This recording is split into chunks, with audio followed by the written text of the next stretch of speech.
Story credited to John McAllister. I don't know why I'm even telling this story. It still freaks me out, and I don't think I'll ever completely understand what happened that night. But maybe that's the point. Maybe not everything's meant to be figured out. So let me start from the beginning.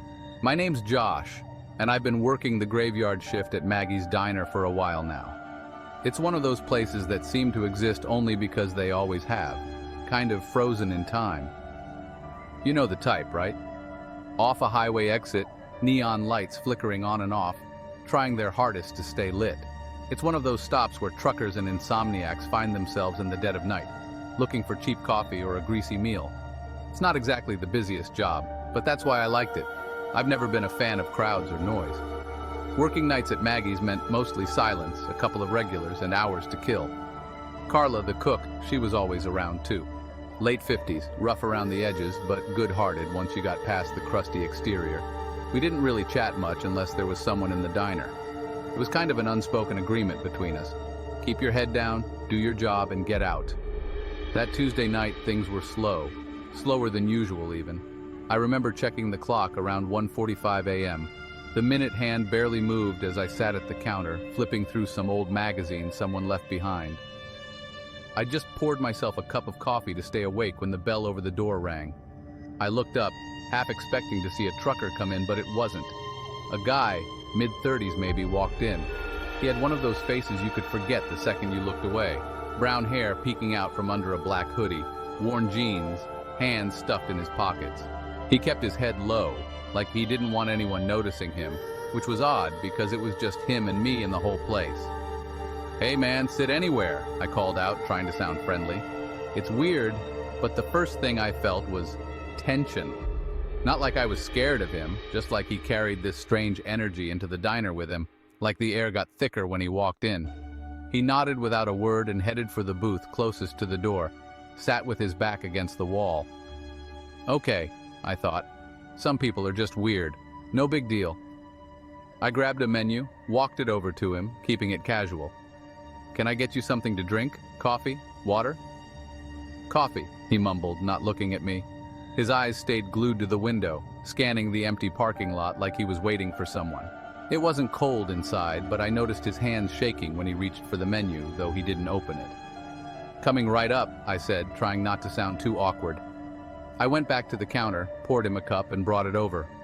When I set it down, he didn't touch it, just stared at it for a long time. Then, after what felt like forever, he wrapped his hands around the mug, gripping it like it was the only thing keeping him grounded. I tried to keep busy, cleaning tables that didn't need cleaning, wiping down the already spotless counter. I couldn't shake the feeling something was off, though. It's hard to explain, but you know when you just feel it in your gut that something's not right? That was me. I tried telling myself he was just a guy having a rough night. Happens to all of us, right? Maybe 5-10 minutes passed, and he hadn't taken a single sip of his coffee.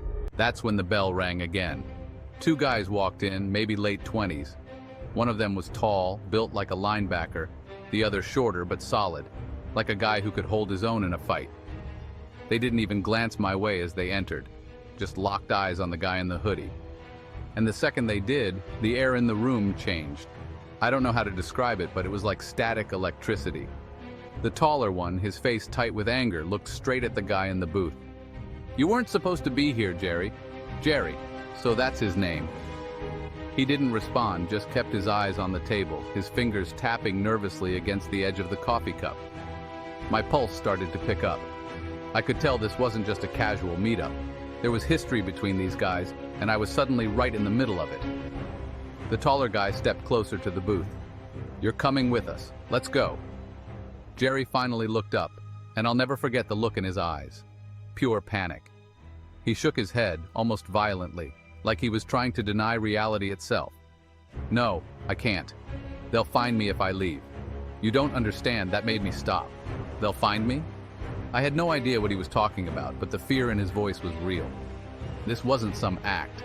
Whatever was happening, it was serious, and for the first time, I thought about stepping in. Maybe ask if everything was okay. But before I could move, the shorter guy grabbed Jerry's arm, yanking him to his feet. "Listen, man, you're not safe here either. We're leaving, and you're coming with us. Now." Jerry pulled away, knocking his coffee to the floor. The cup shattered, sending the black liquid across the tiles. His eyes darted around the room, and for a second they landed on me. He looked like he wanted to say something, ask for help maybe, but he didn't. He bolted toward the back exit instead, pushing the door open and running out into the night. The two men hesitated for a moment, exchanging glances, and then the taller one cursed under his breath. "Let's go." Without another word, they ran after him, leaving me standing there, confused and more than a little freaked out. I glanced toward the kitchen, hoping Carla had seen or heard something, but she didn't come out. It was just me and the echo of the door swinging shut behind them. For a long time I stood there, staring at the mess on the floor, trying to make sense of what I just witnessed. Who were those guys? What were they after? And what the hell did Jerry mean by "they'll find me"? I don't know why, but I didn't call the cops. Maybe it was instinct, or maybe I just didn't want to get involved. Whatever was happening, it felt way above my pay grade. I cleaned up the coffee, the broken mug, and tried to go about my shift like nothing had happened. But that was easier said than done. Every sound, every creak in the floor made me jump for the rest of the night. I couldn't shake the feeling that someone, or something, was watching me. By the time my shift ended, the sun had started to rise, casting a pale light across the empty diner. Carla finally came out of the kitchen, wiping her hands on her apron. "You okay? You look like you've seen a ghost." I shook my head, trying to laugh it off. "Yeah, I'm fine. Just a weird night." She gave me a long, hard look, but didn't press me for details. That's the thing about working nights. You see all kinds of strange people. Eventually, you learn to mind your own business. But even now, months later, I can't stop thinking about it. I still don't know who Jerry was, or who those men were, or what they wanted. But sometimes, late at night when the diner's empty, I catch myself looking out the window, wondering if I'll see them again. And the truth is, part of me hopes I never do. Story 2, credited to Tom Harrison. You ever have a moment in life where you feel like something small, something random, changes everything? For me, it was a quiet Thursday night about a year ago, working the late shift at Charlie's Diner. I used to like the night shift. There was something calming about the quiet.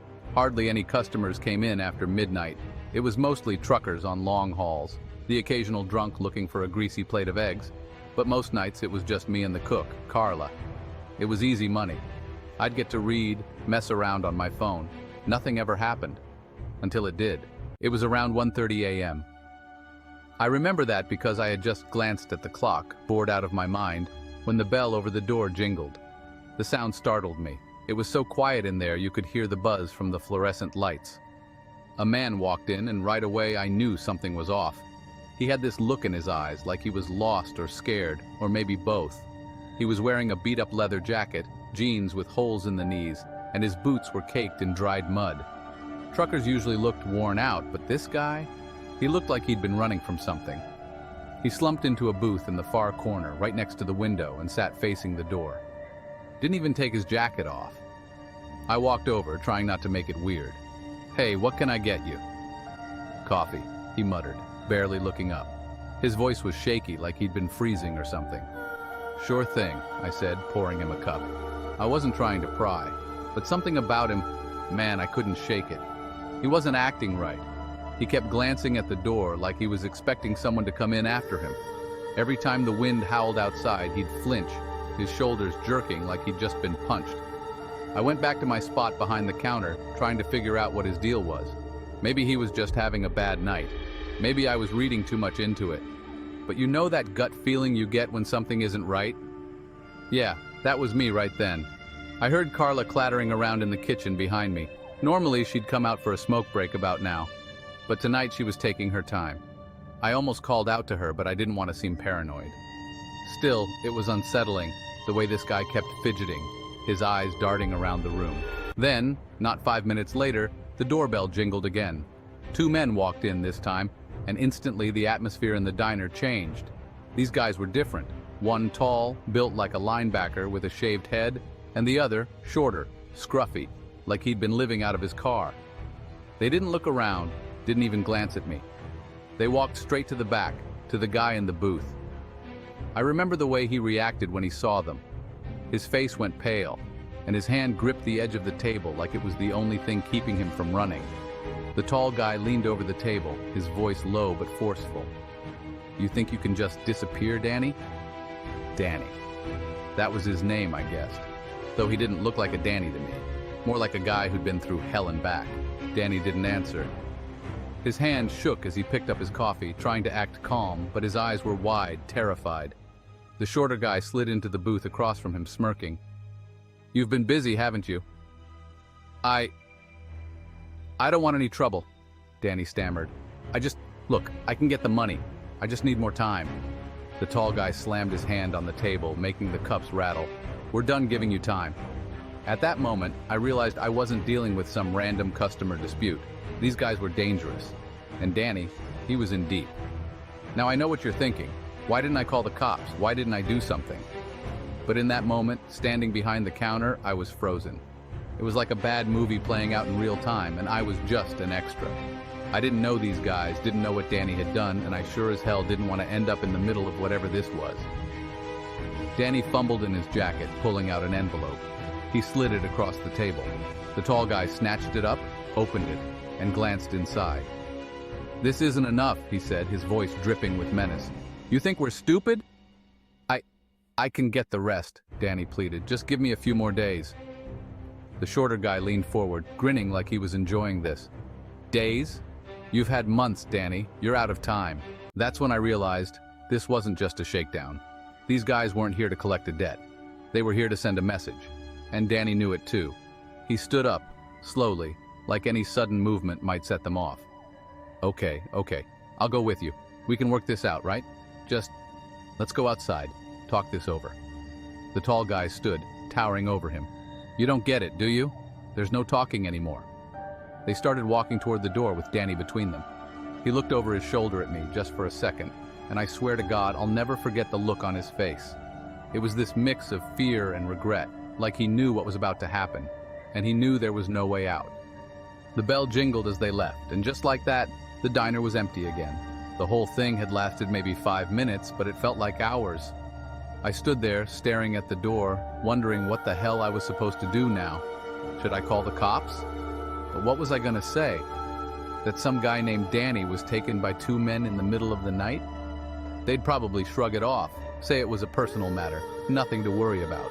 I tried to push it out of my mind, went back to cleaning up, but then I noticed something. On the booth where Danny had been sitting, there was a small, folded napkin. I walked over, picked it up, and unfolded it. In shaky handwriting, it just said 2 words, "Help me." I stood there, holding the napkin, my heart racing. I didn't know what to do. I could have gone after them, but what good would that have done? Those guys weren't the kind you mess with. I kept that napkin, though. Still have it, actually. And every now and then, I wonder what happened to Danny. Did he make it out of whatever mess he was in? Or did those guys take him somewhere, make sure no one ever saw him again? I'll never know. But one thing's for sure. Since that night, I've never felt the same way about working alone at night. It's like, once you've seen real fear in someone's eyes, it changes you. You realize how close you can come to the edge without even knowing it.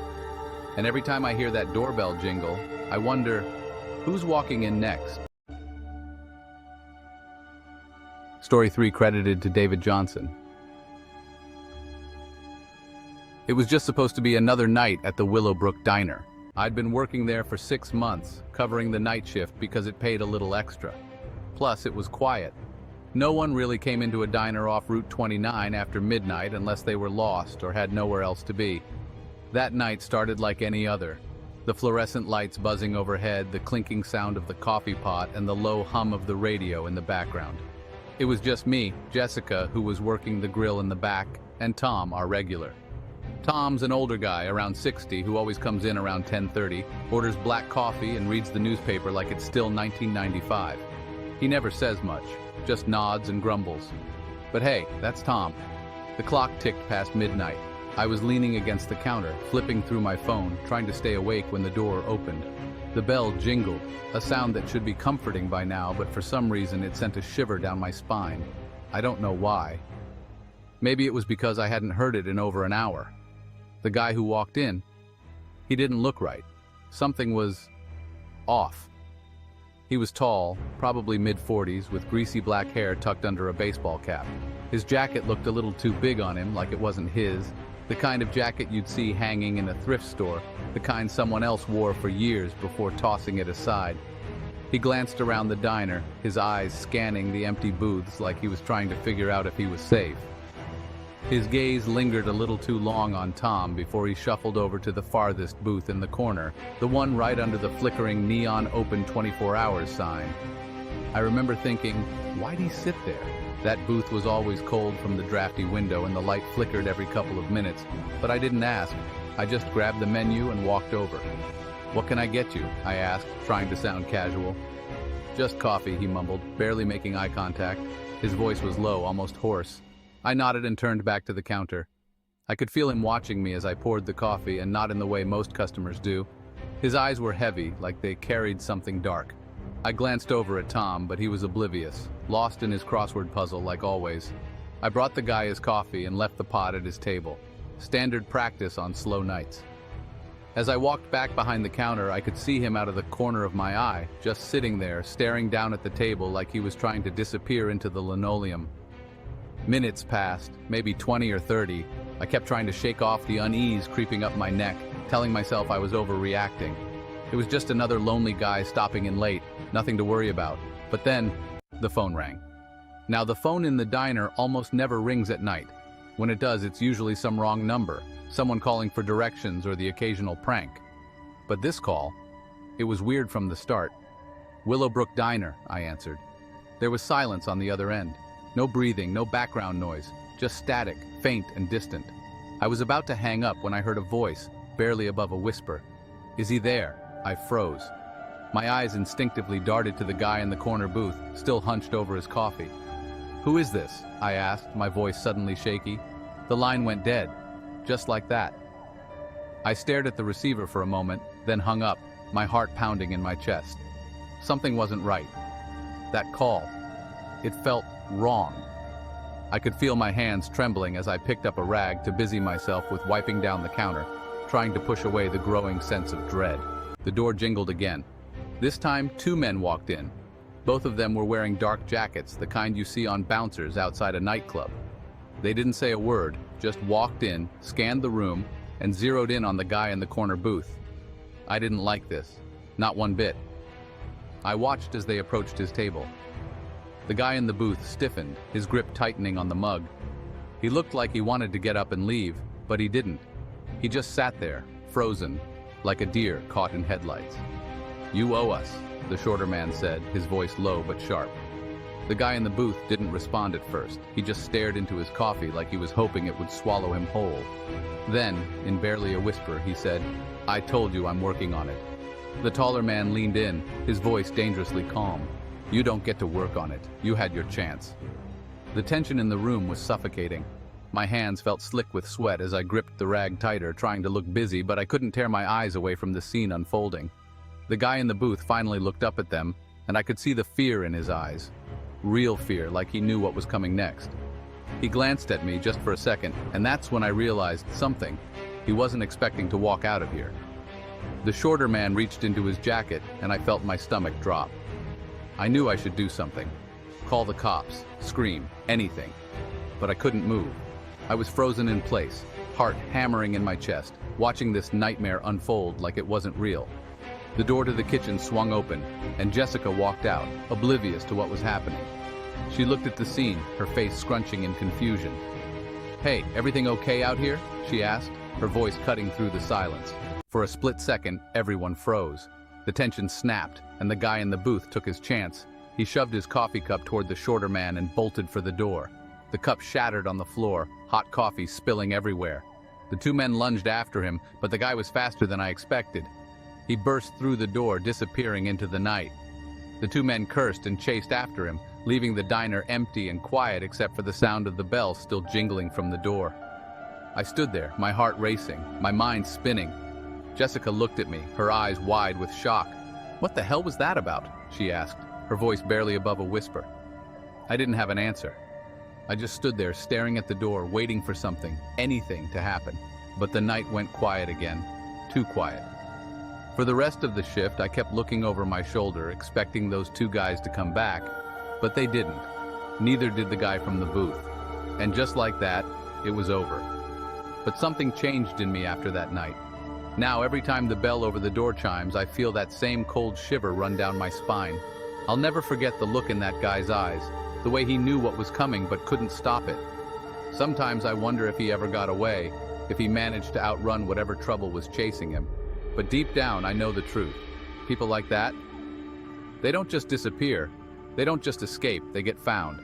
And that diner, well, it's never felt the same since.